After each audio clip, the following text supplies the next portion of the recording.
నమస్తే, welcome to Leo. మనతో ఉన్నారు సీనియర్ జర్నలిస్ట్ కనకదుర్గ వడ్లమణి గారు. మేడం నమస్తే. నమస్తే అండి. RRR రాజమౌళి గారు, అదేవిధంగా రామ్ చరణ్ అండ్ జూనియర్ ఎన్టీఆర్, వీరి ముగ్గురు కాంబినేషన్లో RRR రాజమౌళి, రామ్ చరణ్ అండ్ రామ్.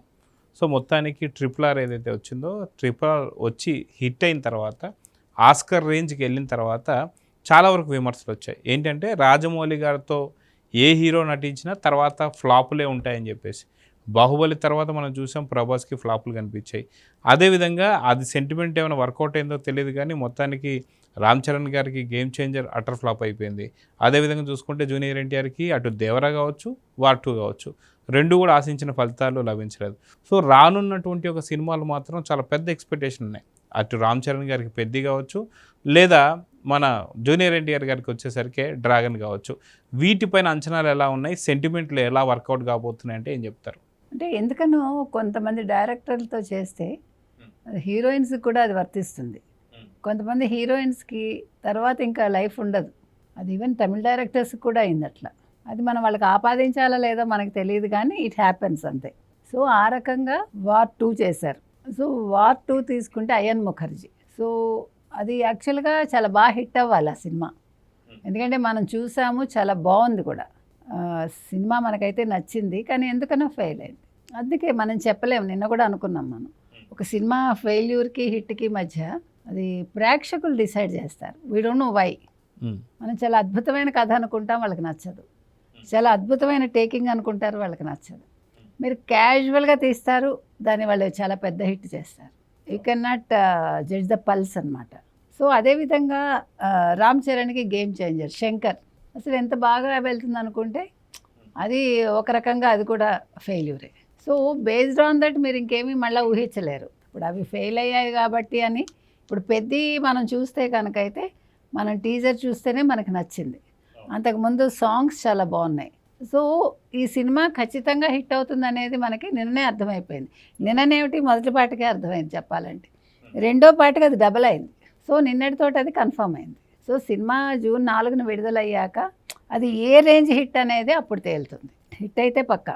వీళ్ళిద్దరూ కలిసి నటించారు RRRలో. సో ఇద్దరు పోటీ పడి నటించారు చెప్పాలంటే. కానీ ఇక్కడ చూసుకునేసరికి జూనియర్ ఎన్టీఆర్ గారికి దేవరా వాస్తవానికి కొరటాల శివ గారితో డైరెక్షన్ అనేది ఫస్ట్ టైం కాదు. ఎందుకంటే గతంలో జనతా గ్యారేజ్ సినిమా కూడా రిలీజ్ అయింది, ఆ సూపర్ డూపర్ హిట్. సో మళ్ళీ సేమ్ అదే కాంబినేషన్లో హిట్ కాంబినేషన్ వచ్చిన దేవరా నిజంగా ఆశించేంత ఫలితాలు అయితే రాలేదు. కొంతవరకు అయితే కమర్షియల్గా కొంత రాబట్టింది అయితే తెలుసు. కానీ తర్వాత మళ్ళీ దేవరా పార్ట్ 2 ఉండబోతుందని చెప్పేసి ముందే ప్రకటించిన నిజంగా ఫ్లాప్ దిశగా వెళ్ళినటువంటి సినిమాని మళ్ళీ చేయాలా, సీక్వెల్ అవసరమా అనే దాని మీద అయితే చాలా వరకు చర్చలు నడిచాయి. సో ఇప్పుడు రామ్ చరణ్ గారి విషయంలో కూడా చూసుకుంటే మనకి గేమ్ చేంజర్ ఏదైతే ఉందో అది ఫ్లాప్ అయింది, చాలా వరకు డిజాస్టర్ అని చెప్పేసి అనుకోవచ్చు.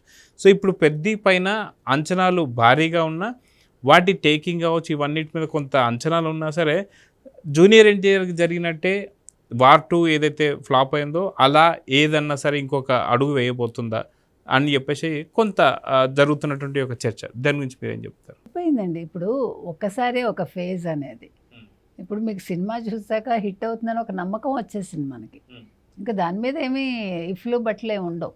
ఓపెనింగ్స్ అయితే భారీగానే ఉండబోతున్నాయి, చాలా భారీగా ఉంటాయి, తర్వాత కూడా భారీగా ఉంటాయి. ఇప్పుడు దేవరా అంటే దేవరాలో కొన్ని నచ్చి ఉండకపోవచ్చు, అది ఏంటి అనేది మనం చెప్పలేము. అదే చెప్తున్నాం మీకు. మీకు జాహ్నవి కపూర్ శ్రీదేవి కూతురు కాబట్టి సినిమా హిట్ అవ్వాలని లేదు. శ్రీదేవి లాగా చేయలేదు కదా అమ్మాయి. ఇప్పుడు ఒక్కటండి, సినిమా హిట్కి హీరోయిన్ల అందాల ఆరబోతకి సంబంధం ఉండదు. ఒకటి గుర్తుపెట్టుకోండి. మీరు మామూలుగా తీసిన ఒక అమ్మాయిని, హీరోయిన్ని, సినిమా ఖచ్చితంగా హిట్ అవుతుంది కదా. ఇప్పుడు ట్రెండ్ మారింది, మీరు చూస్తున్నారుగా. ఇప్పుడు హీరోయిన్లు చక్కగా హైనెక్ బ్లౌజులు, శారీస్ కట్టుకుని, మనకి శివాజీ గారిది ఆ డైలాగ్ ఏ రోజు మొదలైందో, ఈరోజు యాంకరింగ్ కూడా అందరూ మంచిగా చీరలు కట్టుకుని ఫుల్ బ్లౌజులు వేసుకుని వస్తున్నారు. ట్రెండ్ మారింది. ఇప్పుడు ఇదివరకు సినిమాలు హిట్ అవ్వలే, హీరోయిన్లకి ఫుల్ బట్టలు వేస్తాయి. కాబట్టి సినిమా అనేది కథ మీద, నటన మీద ఆధారపడి ఉంటుంది. కాబట్టి మీకు పెద్ద విషయంలో మీకు ఎటువంటి డౌట్ అక్కర్లా. రెండోది, ఇప్పుడు పెద్ద హిట్ అవుతుంది కాబట్టి నెక్స్ట్ జూనియర్ ఎన్టీఆర్ డ్రాగన్ కూడా హిట్ అవుతుందని ఒక సెంటిమెంట్గా అందరూ ఫీల్ అవుతున్నారు. 26 పెద్ద, 27 డ్రాగన్ అనేది ఇప్పుడు వాళ్ళ ఫ్యాన్స్ అనుకుంటున్నమాట. అది కూడా నిజం అవుతుంది. ఎందుకంటే అస్తమాటు మీకు ఫ్లాప్లే ఉండవు, అస్తమాటు హిట్సే ఉండవు. అది మారుతూ ఉండాలి కదా, ఒకసారి అలాగా ఒకసారి ఇలాగా. సో ఇండస్ట్రీ రికార్డ్స్ని బద్దలు కొడటానికి ఈ 2 సినిమాలు రాబోతున్నాయని కూడా చర్చిస్తున్నారు.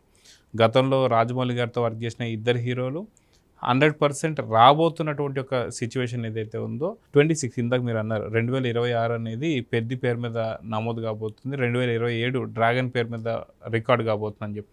సో వాస్తవానికి ఆ స్థాయి హీరోలే వీరిద్దరు కూడా. సో ఖచ్చితంగా ఆ రికార్డ్ నెలకొల్పోతారా అంటే ఏం చెప్తారు? ఖచ్చితంగా డౌట్ అక్కర్లా. ఎందుకంటే ఇప్పుడు ఈ సంవత్సరం రిలీజ్ అయిన పెద్ద సినిమాలు చాలా తక్కువ ఉన్నాయి, ఆల్రెడీ రిలీజ్ అయిపోయాయి.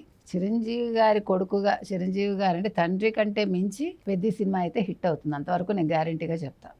అంటే మనం మెతుకు ముట్టుకున్నాం కాబట్టి ఐ కెన్ సే దట్, అంతవరకు చెప్తాను నేను. అదేవిధంగా మనం డ్రాగన్ గురించి కూడా 27లో మాట్లాడుకుందాం, అది కూడా హిట్ అవుతుంది. సో చూద్దాం మేడం, ఖచ్చితంగా ఇద్దరు సినిమాలు కూడా అత్యంత భారీ హిట్ కావాలని అయితే కోరుకుందాం. నమస్తే. నమస్తే అండి.